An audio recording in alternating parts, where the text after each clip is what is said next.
Hello everyone! Hello sa mga kababayan natin all over the world. Kamusta po tayong lahat? Siyempre, always as what I have said, hoping and praying that everybody is safe and healthy. Well, anyway, ngayon, at this moment talaga is no,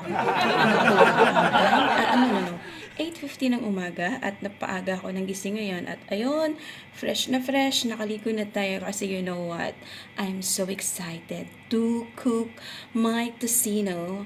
I made tocino yesterday and I wanna try to make that to cook that for my breakfast. So, samahan niyo ako sa aking pagluluto ng tocino sa aking sariling version ng tocino.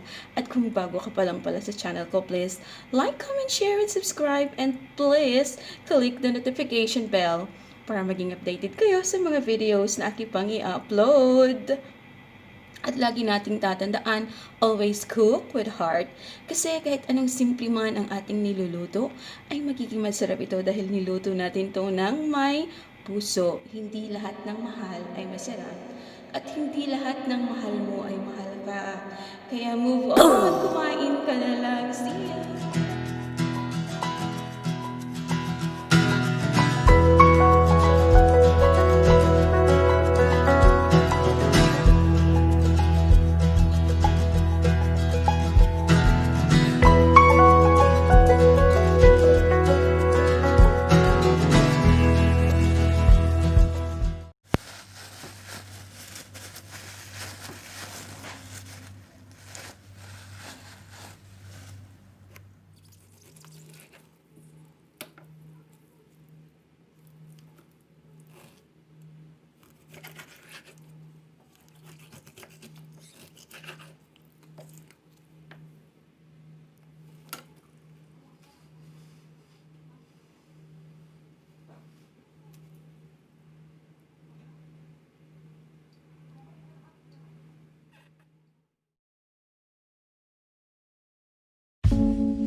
ating tocino na marinated kahapon. So, lulutuin na natin ngayon.